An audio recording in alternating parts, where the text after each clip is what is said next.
What's up guys, and welcome back to another video on my channel. So the last video was about me pulling out the 4-cylinder engine out of the E36 drift build, and at the end of it I said there was a bit of a plot twist, and that's because I bought another E36. So this E36 is a coupe, and what I'm going to do is I'm going to start it up and I'm going to bring it over here, give it a bit more room so we can go around and talk about it. Give you a bit of a cold start.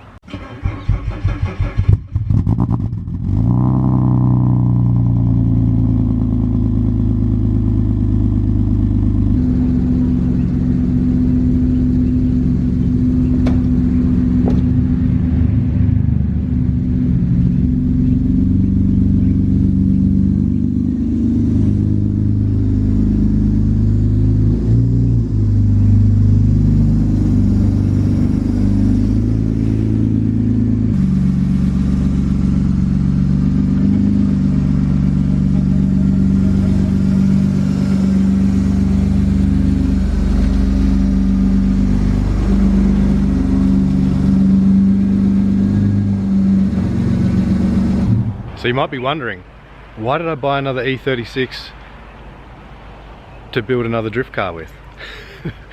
Well, I don't actually know if I said that'll be my drift car, but yes, I bought this E36 because I'm going to now turn this one into the drift car. So when I started it, you probably heard that it was a 6-cylinder.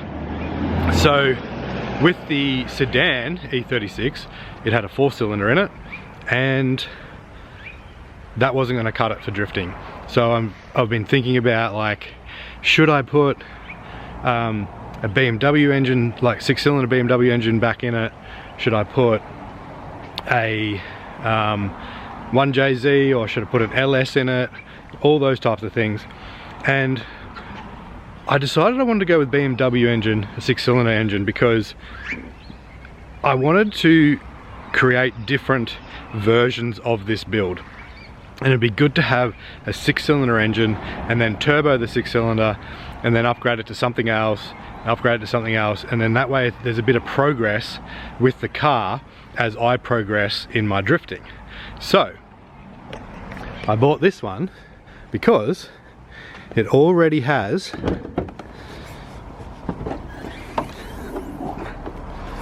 a M52 B28 6-cylinder engine in it. Gas struts aren't holding this up, so I'm just gonna have to hold it. So yeah, this car already has a 6-cylinder, and that means I don't have to find a 6-cylinder for my other E36 that's over there. And also a couple of other things with this car, which I'll show you, is that it's already lowered on coilovers. It's got max speeding rod coilovers, so it's already lowered. And it also has, by the way, this is the first time I'm actually really looking at the car. I bought it, picked it up, drove it on a trailer, brought it home, drove it off the trailer, parked it, and then I went back to work for a week. And I'm literally looking at the car as I'm explaining it to you. So the ad said what it had done to it on Marketplace, but I didn't really check it. I just followed my intuition and just went, all right, yeah, this will do. So as I'm looking at it, you're looking at it too. So it's got the 330 brakes, which are a bigger brake to the 318, the 320, 323, and 325, and 328, I believe. So it's got the big brakes up the front, which is what I wanted to do anyway. I wanted to convert it to 330 brakes, so it had bigger brakes in the front, and that's already done. So that's mint. And as you heard, it has a exhaust on it. So it's already got an exhaust on it. I don't have to worry about cutting mufflers out or doing anything like that. I think it's just from the, I think it's had a cat delete, and it goes all the way up to the stock headers. So look,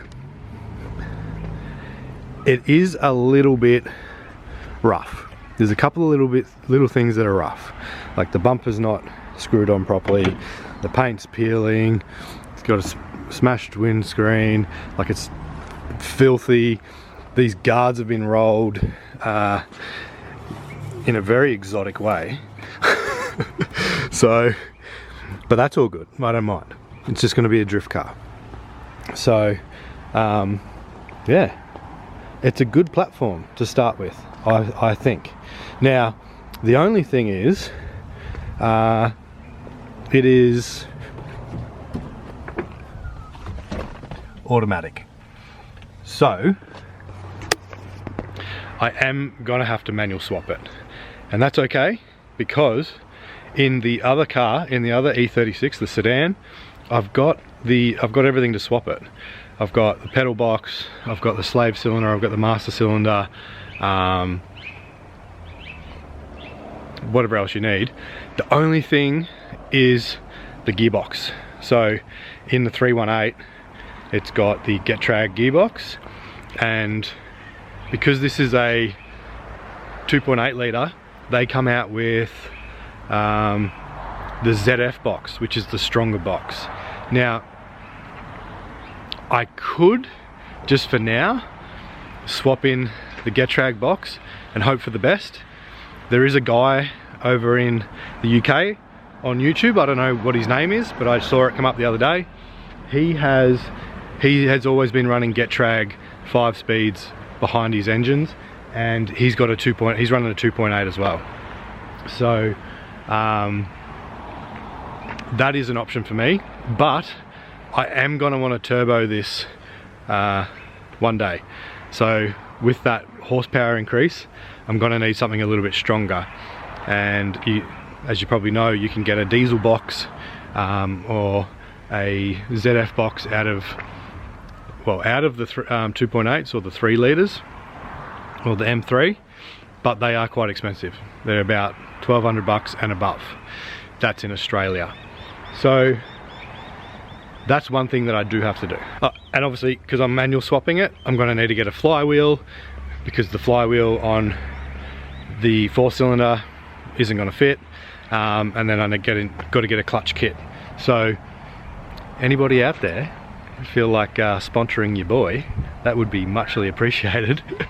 Or if you know a good flywheel and a good clutch kit to buy for drifting, let me know in the comments below. So I do have a bit of work to do on this E36 to get it drifting, to get it drift worthy.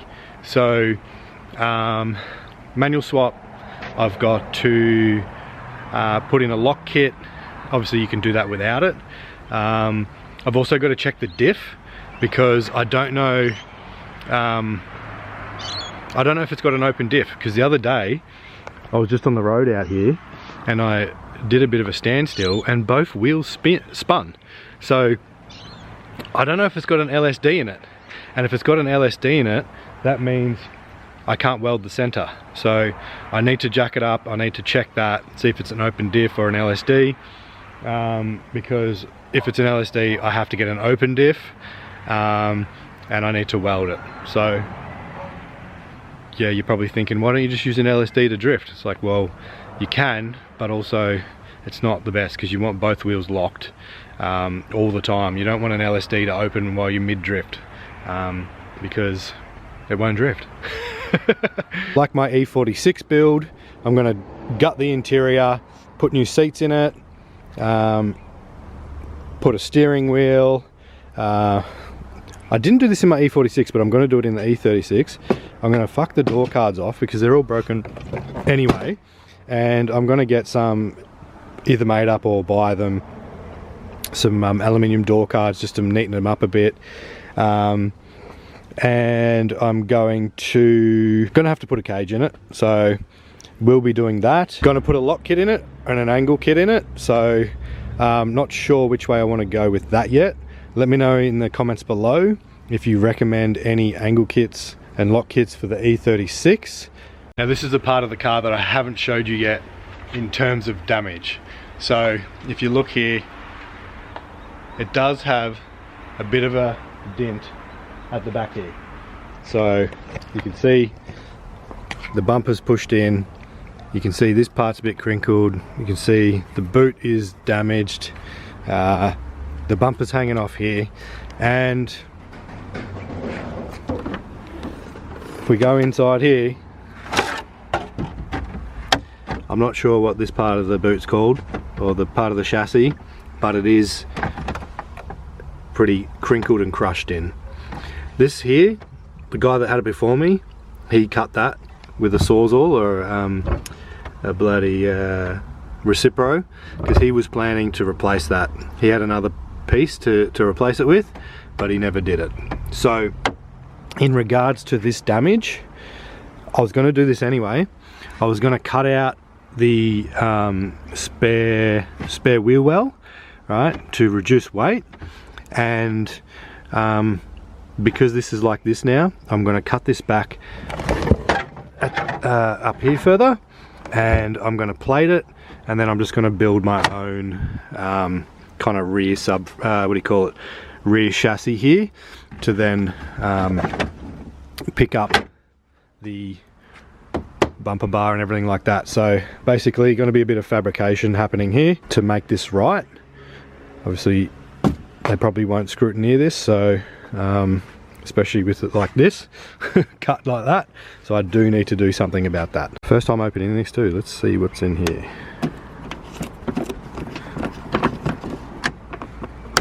Oh, full kit, sick. Yeah, and this does need to be done because right now boot doesn't shut, so the locking mechanism is all misaligned, so I need to fix that up to get that to shut. So it's got 328,000 Ks on it, and the engine does have a bit of a ticking sound when it sort of warms up and the cold start drops down and it comes back down to idle. But when we start it, the oil pressure light does go up very quickly, so I am pretty what's the word, hopeful that everything is going to be okay. But let's start it up and see. The oil pressure gone straight away.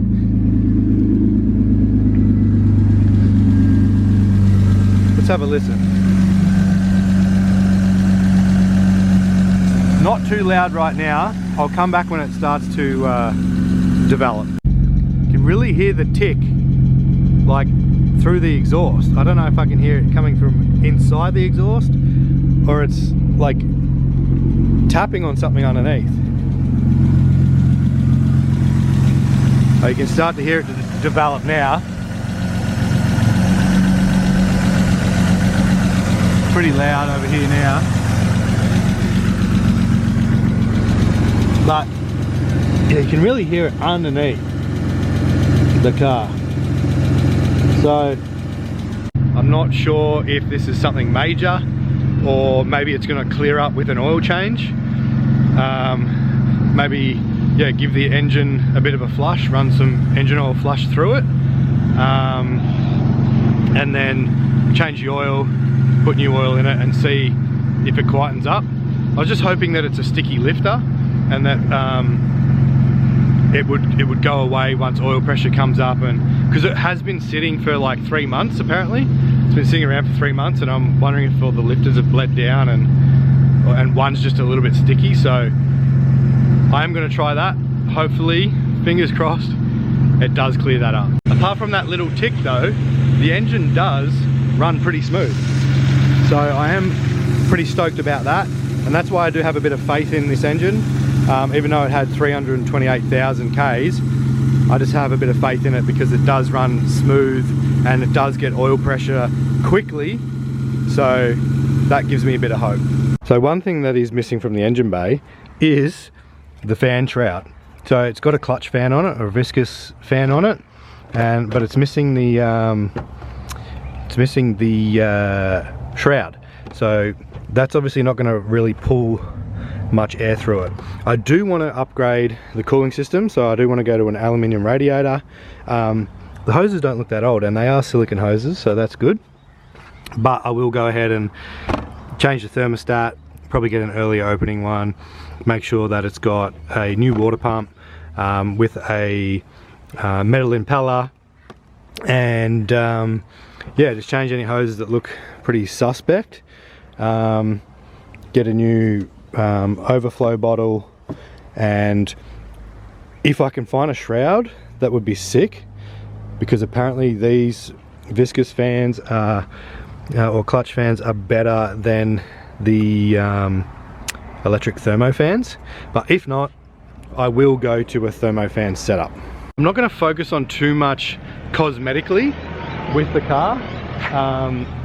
I just want to get it to be able to drift. Like, I do want to put over fenders on it and wide body it and all that kind of stuff, but I just really want to get out on the track and just start drifting it. The only kind of body work that I am going to do is the boot, and you know, cut out all the old frame rails and cut out the spare wheel well, but that's all about it for the bodywork side of things. My housemate's been watching me film the video. He's just sitting up in his room, so you can't see him, but he's just been watching me film. Oh, there he is. Hi, Jack.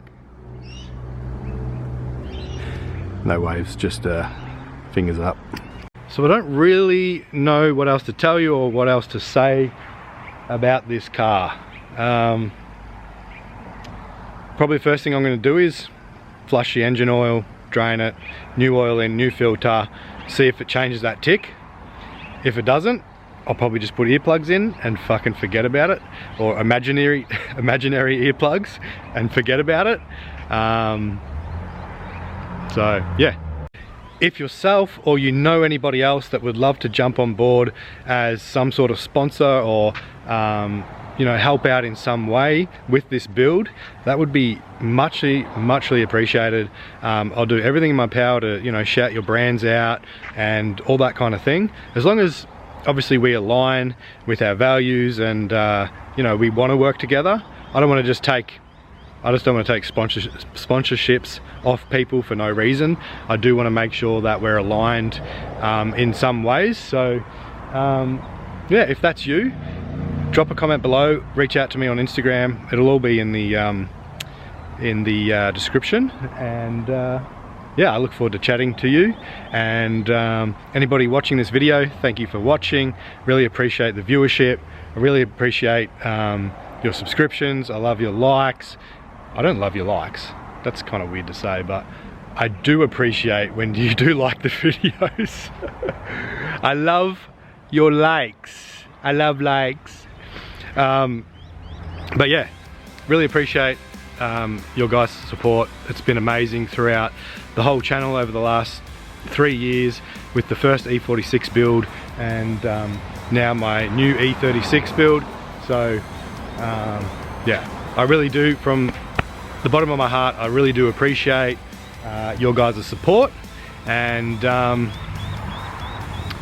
gonna do some merch, so if you are keen to jump on board and get some merch, I'm just thinking hoodies and t-shirts, and I want to put, you know, like a logo at the front here, Merino Custom Builds, and then on the back I want to actually do a graphic of the car, the E36 as it lays now, as it sits now, and then through every rendition, through every version of the car, I want to do another drop, so that you can kind of have a t-shirt from each version, you know, each what's the word, each evolution of the vehicle. So if that's something you want to get around or behind, or get around as well, let me know in the comments below, and yeah, I'll organize that, and we'll start repping some Merino Custom Builds merch. That's it from me.